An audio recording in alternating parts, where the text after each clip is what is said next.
A parasite older than galaxies has found a galaxy where nothing dies clean. It does not worship. It does not serve. It only consumes, learns, and spreads. In a universe where the Imperium burns worlds to stop plagues, this thing studies fire and asks a single question. How do I survive that? Inquisitor Salon tasted the wrongness before his boots hit the deck. The boarding torpedo punched through the hull of the derelict freighter Penitence March with a shriek of tortured metal. Seal foam hardened. The charges blew. The hatch dropped. Air gusted in, thick and stale and subtly off, as if someone had taken the idea of breathable atmosphere and miscopied it. Salon stepped through with his stormtrooper retinue in a tight wedge, helmet lamps cutting spears of white through darkness. The corridor beyond was buckled, bulkheads peeled back as if giant hands had clawed their way deeper into the ship.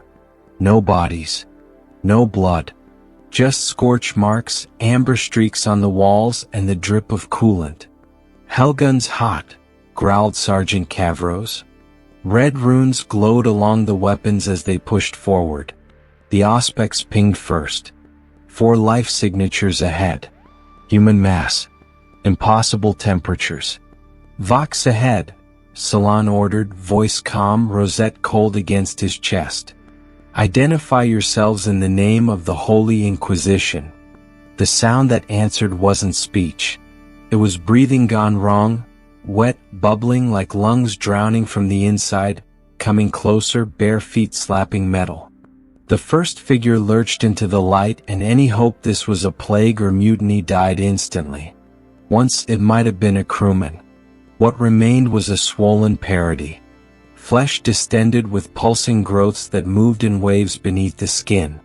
Tumors had erupted into nodules that bled thick amber fluid. The face was a stretched mask crowded with too many eyes, all of them focused, all of them learning.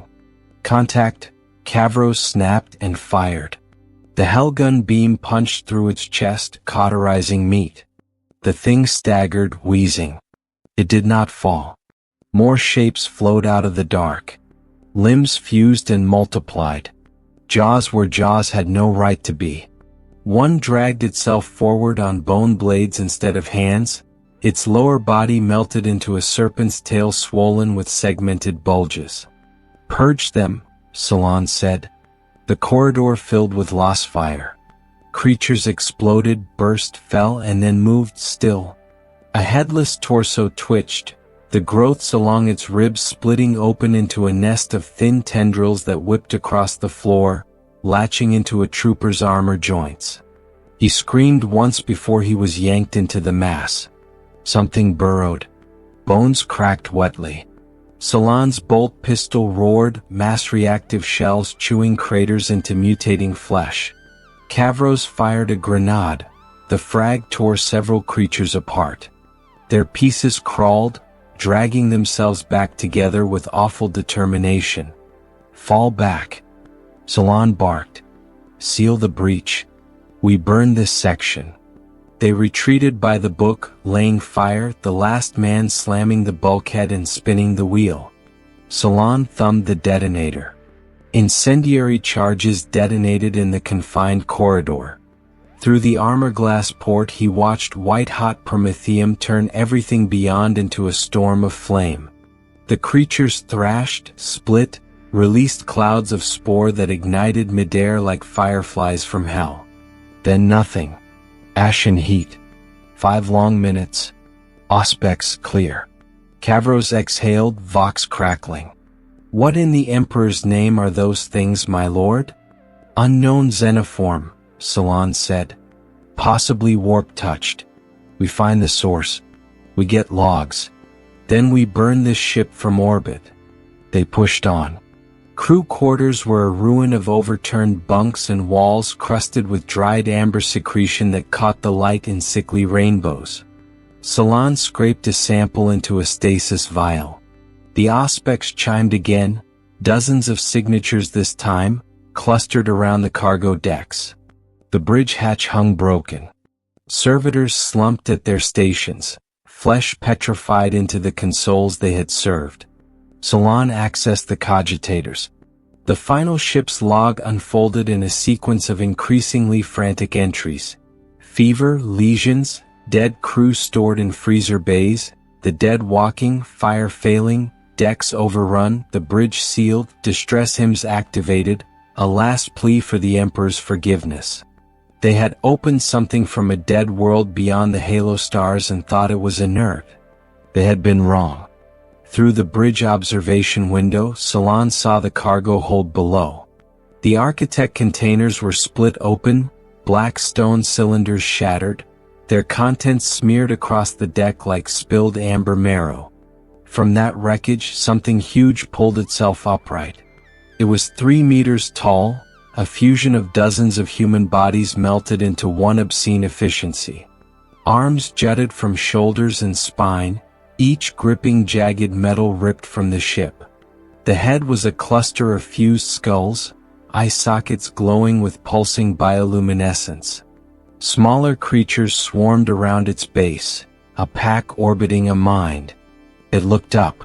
Pressure slid into Salon's skull, not a warp scream but a cold, testing presence tasting his thoughts like samples. The Rosarius at his chest flared, wards burning. The pressure recoiled, not gone, just noted. "They're learning," Salon whispered. "Emperor preserve us. They are learning." Cargo doors below began to cycle open. Salon hit the Vox, broadcasting on all inquisitorial channels. "This is Inquisitor Salon, authorization Obsidian 7. Penitence March is declared per Dacia. Immediate land strike recommended. Unknown Xenos contagion. Rapid mutation, hive coordination suspected. Shoot to kill any survivors attempting to leave this vessel." Static. Then a crisp voice. "Battlefleet Gothic Command acknowledges. Cruiser Indomitable Faith moving to firing position. Lance strike ET, 12 minutes. 12 minutes might as well have been 12 years. We hold the bridge," Salon said. "Nothing gets past this point." The first wave hit like a living avalanche. The horde poured through the access corridors, crawling, scrambling, climbing over their own. Hellguns tore them apart. Bolt shells detonated them into sprays of gore. Some stayed down. Others changed, their flesh hardening into plates that turned away lost fire that had killed them moments before. A giant fusion form forced itself through the access hatch, tearing metal wide. It roared, swinging a club made from a support beam. Consoles exploded in showers of sparks. Salon's power sword flared to life as he met the blow, the disruption field chewing through metal and meat. He stabbed deep, but the creature simply backhanded him away with another arm that hadn't existed a second earlier.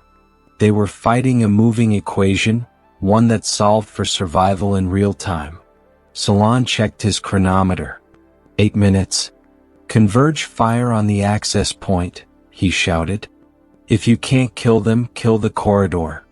Beams cut into bulkhead supports, metal glowed white, then sagged.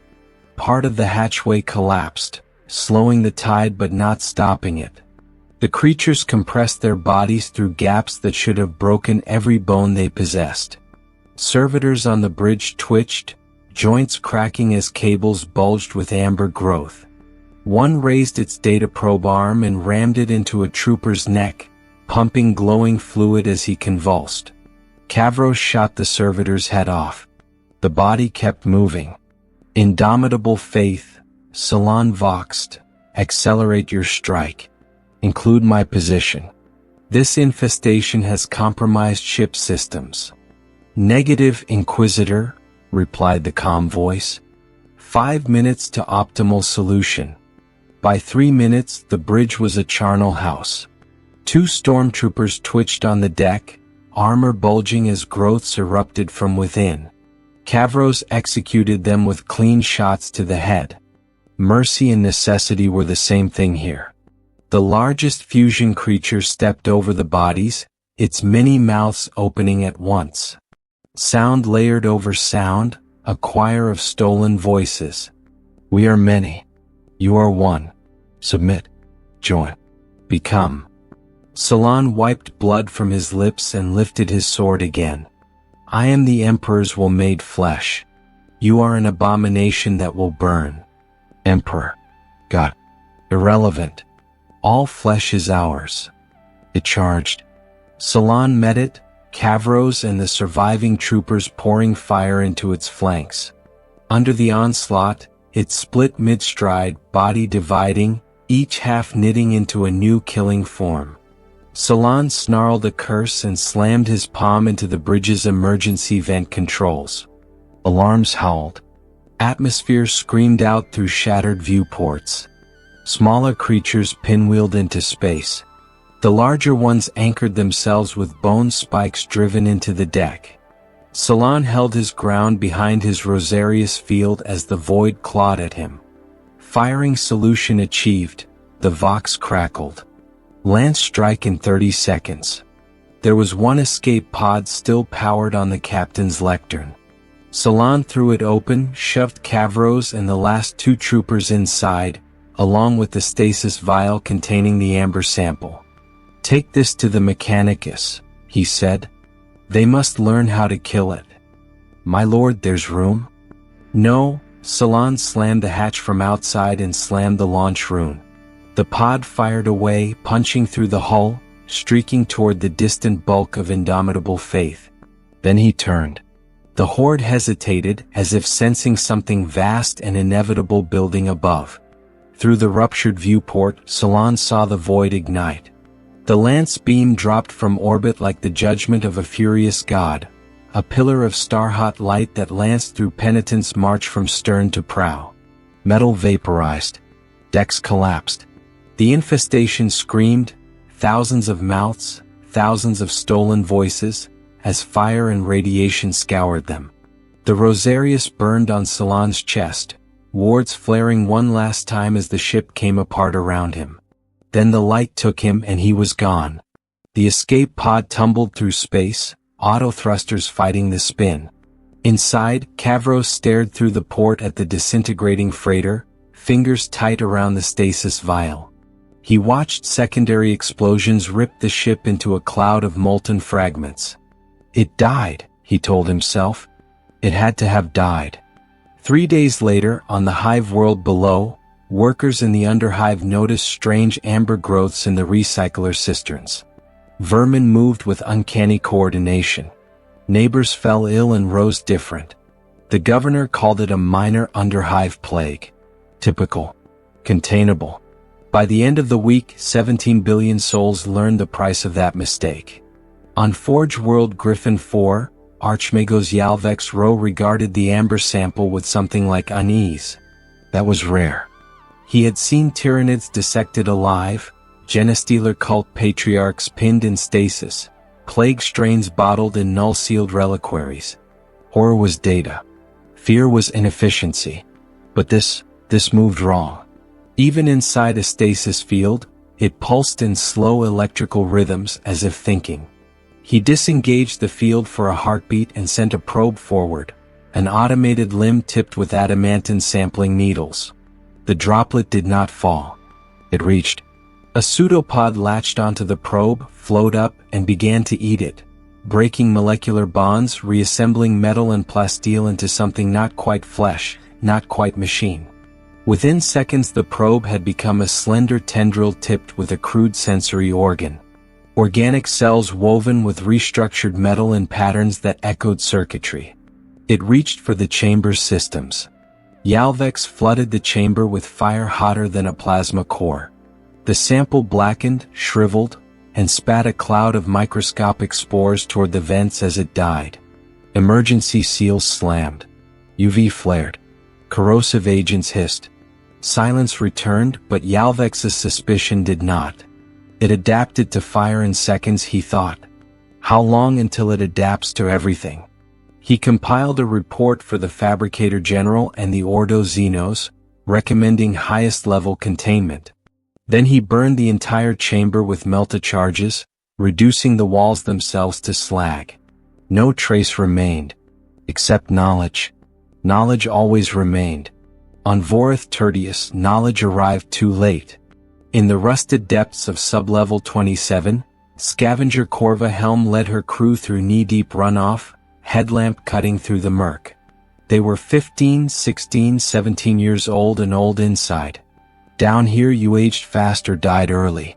They found the corpse tangled in a drainage gate, swollen, skin split by amber tumors. "Don't touch it," Corva warned. Tef, her second, snorted and prodded it with his pry bar. The growths pulsed. Spores puffed into his face, a shimmering cloud that melted into his skin. "See," he said, coughing. "Harmless." By the time they reached their hideout, Tef was sweating. By dawn, lesions had sprouted on his arms, small amber blisters that throbbed and split, releasing pale tendrils that burrowed back into his flesh, reshaping him from the inside. He woke screaming, bones bending audibly. Corva ran. She slammed the vault door behind her, locked it, and sprinted to the nearest arbitrator precinct, lungs burning, words tumbling out. Gangers. Corpses. Gross. Tef changing. They laughed. Hivers always claimed the sky was falling.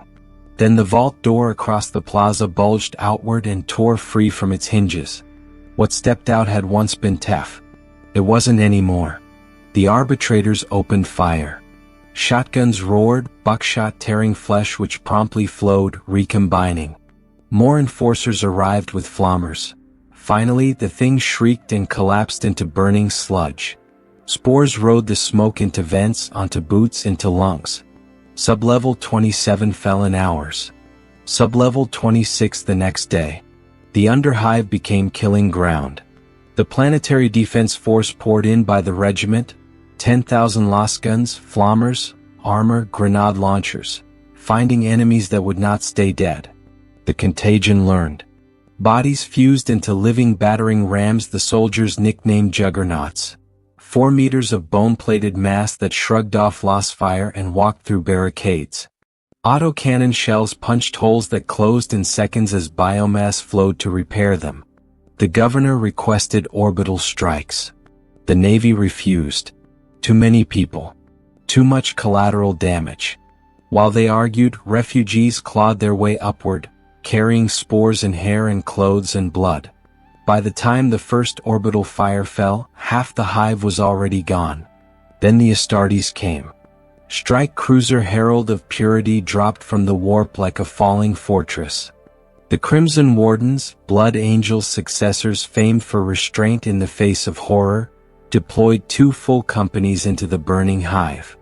Brother Captain Erastos led the push into sublevel 20, relic blade wreathed in pale fire. Bolters thundered, mass reactive shells blowing infected bodies apart.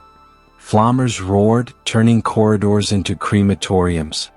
For a moment it looked like every other purging. Terrible, costly, but controlled. The flood learned again. Smaller forms retreated, luring the Marines deeper into the hive where juggernauts waited in flanking tunnels. One warden went down under a hammer blow that cracked his helm. Tendrils slid through the breach into his skull. Erastos severed them, dragged his brother free. Black veins laced the Marine's neck. His eyes opened wrong. Erastos put a bolt round through his head without ceremony and moved on. For 6 hours the wardens fought, carving a path toward the heart of the infestation. A central chamber where thousands of infected had merged around the hive's infrastructure. Power conduits, recycler stacks, ventilation trunks, everything fed into a single vast, pulsing mass. A proto-Gravemind. The librarian felt it from kilometers away. Not warp-strong, not like a demon, but organized. A thinking disease. Melter charges planted. Controlled retreat. Combats formed swarming, drawn by some shared instinct. The charges detonated, liquefying rockcrete, burning biomass into slag. The Gravemind died screaming, a psychic howl that battered Astartes' wards and sent unshielded mortals into fits. Across the hive, the flood staggered. Coordination faltered. The Crimson Wardens hunted down the remnants level by level for 2 weeks, losing 17 brothers to tooth, claw, and infection. When it was done, Vorath Tertius still spun in its orbit, but its population had been reduced by billions. The Ordo Xenos declared indefinite quarantine. Battlefleet pickets cut it off from the wider sector. The Adeptus Mechanicus, under Archmagos Yalvex's direct gaze, picked the dead Gravemind apart and found something worse than teeth and tendrils. It had eaten memories. Within its neural web lay burned-in fragments of PDF tactics, enforcer procedures, hive schematics, even legal codes. Every mind it had consumed left an imprint. The Flood did not just adapt biologically. It adapted intellectually. Yalvex's new report was blunt. If further outbreaks occur, exterminatus must be considered primary response. Containment alone will not suffice. The High Lords authorized that recommendation. It wasn't enough.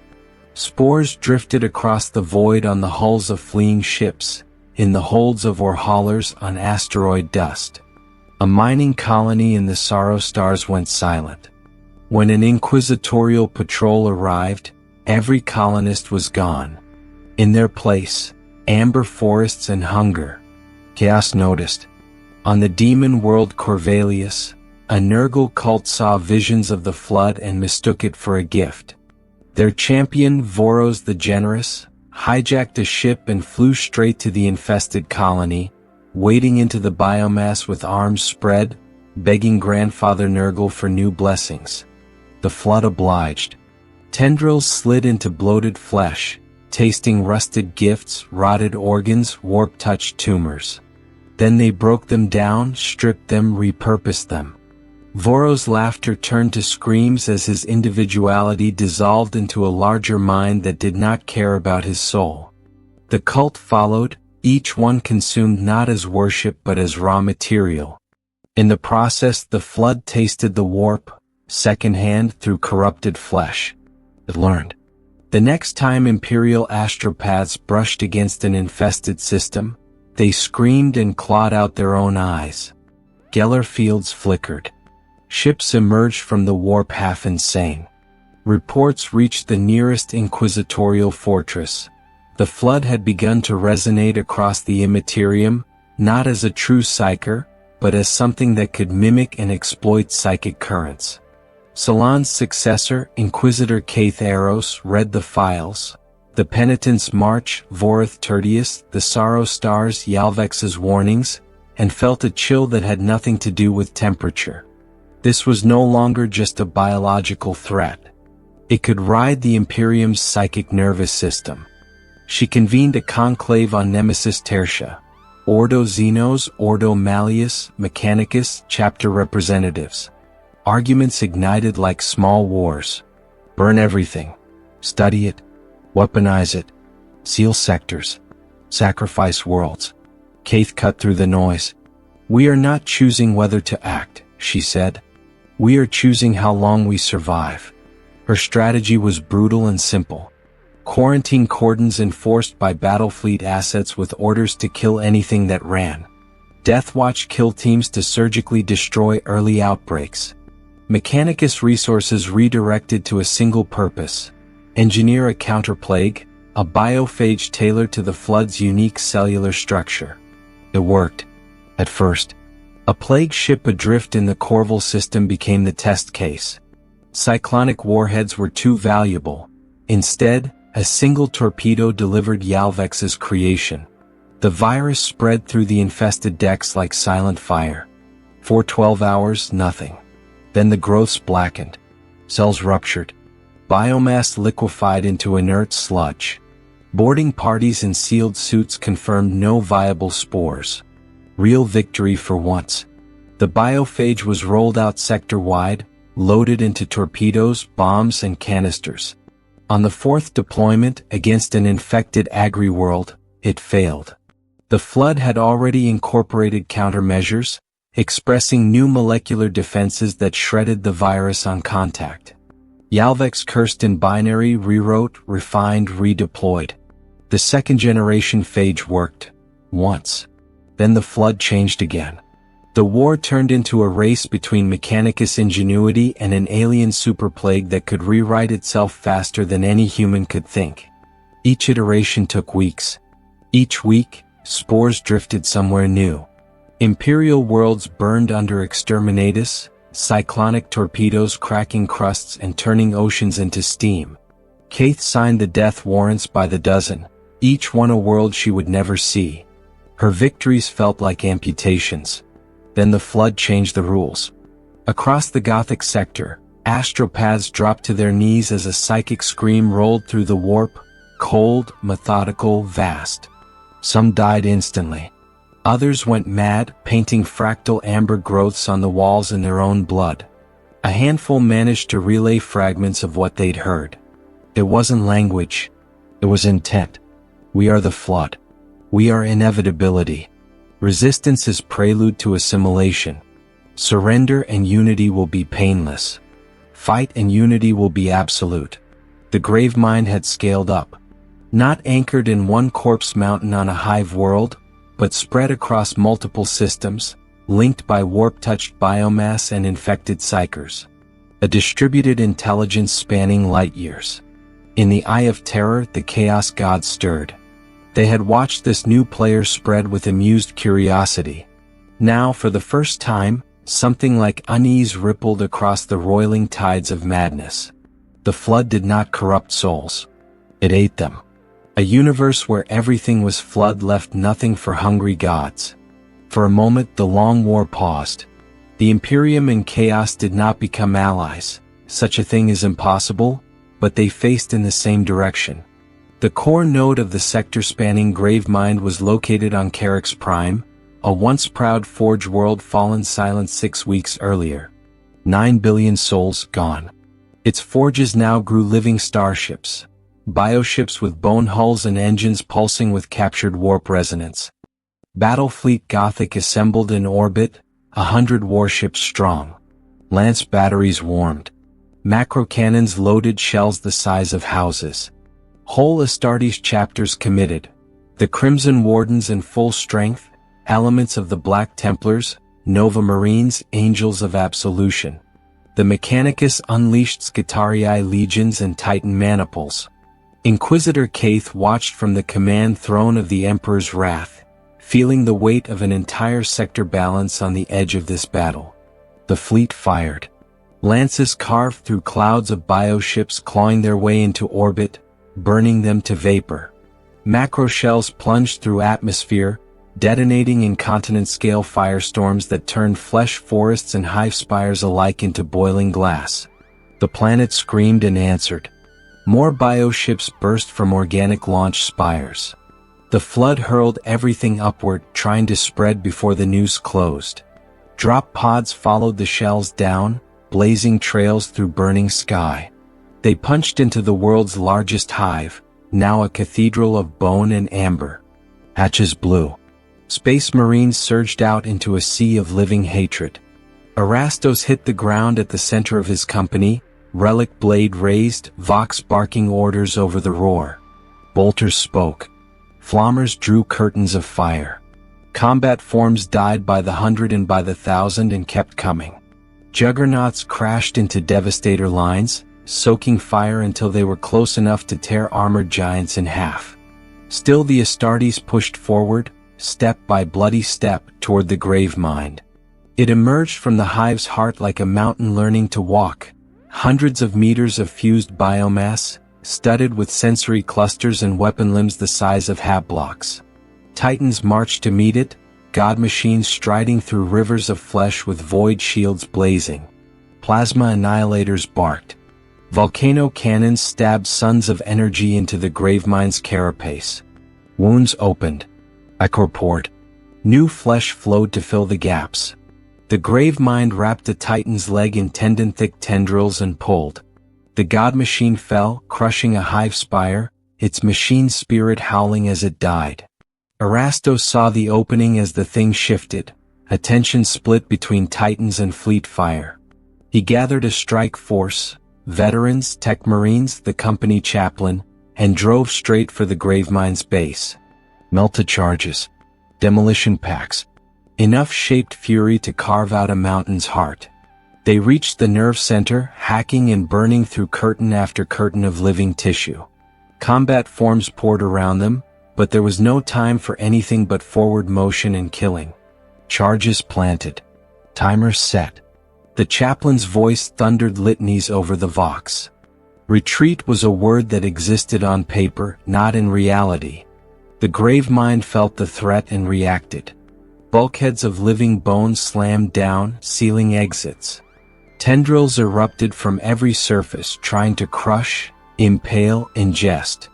The wardens formed a circle, back to back, fighting like men already dead, buying seconds. On the Emperor's wrath, Kaith watched the tactical overlays update with a cold, sick certainty. If those charges went off with the Astartes still inside, they might damage the Gravemind. They would not kill it. If they didn't detonate at all, everything died anyway. She ordered a lance strike directly onto Erasto's coordinates. Lances fell. In a single blinding instant, the strike burned through atmosphere, hive, flood, and space marines alike, turning the Gravemind's heart and everyone near it into a column of superheated plasma. Then the melted charges detonated inside the wound. Carrick's Prime convulsed. Across the planet, flood forms staggered mid-charge. Juggernauts froze, limbs twitching without purpose. Bioships launched half-grown and tumbled, tearing themselves apart. The Gravemind's distributed awareness flickered and shattered like a smashed mirror. The Imperium did what it does best. It turned slaughter into work. Titans waded through disorganized hordes, guns chewing them into paste. Astartes hunted nodules of biomass and burned them with phage and flame. Skitarii swept hab-blocks, auspex arrays tuned to the slightest hint of amber contamination. For days the world burned. When it was done, Carrick's Prime was dead. Its hives were craters. Its population was dust and ash. The Crimson Wardens had lost over half their chapter. Titans lay toppled and broken. The fleet limped, scarred, out of orbit. But the Gravemind in the Gothic sector was gone. Yalvex personally supervised the planetary purge, ensuring not a single visible scrap of flood biomass survived. Samples were vaporized after study. Data was sealed in inquisitorial black vaults. The flood's capabilities, its terrifying adaptability, the fact that it had been contained rather than annihilated. Kaith ordered permanent quarantine lines along the sector's rim. Patrol fleets. Sensor relays. Kill protocols. The Imperium would watch this wound forever. 4 years, nothing answered from beyond the quarantine but static and stars. Sectors rebuilt. Chapters recruited. The Mechanicus refined their phages further, stockpiling weapons for a threat that might never return, or might arrive everywhere at once. Kaith grew old, scars and silver hair the only decoration she allowed. On her deathbed, she gripped her acolyte's hands with surprising force. "Never forget," she whispered. "Never stop watching. The flood is patient. And patience is the greatest weapon of all." She died with her eyes open, staring toward an enemy she knew might simply be waiting. Out in the dark between systems, a single spore drifted. It had been ejected from Carrick's Prime before the final bombardment, too small for auspex, too insignificant for phage saturation. Frozen, inert, it rode solar winds for years until it brushed against a rogue asteroid crusted with organic ice. It woke. It burrowed in, tasted the carbon and water and metals, and began to build. Slowly. Perfectly. No hurry. There were no predators here. No fire. No Imperium. Only time. The asteroid became a seed. One day it would fall into the gravity well of some nameless world. It would hit atmosphere, blaze briefly, and break apart into rain. Where those droplets landed, the flood would bloom again, smarter than before, its cells holding memories of Inquisitors and Space Marines, Titans and phages and lances from the sky. The Imperium would fight. Worlds would burn. Gods would take notice and move their pieces. The Flood would watch, learn, adapt. Because in the grim darkness of the far future, there is only war. And the Flood has all the time it needs.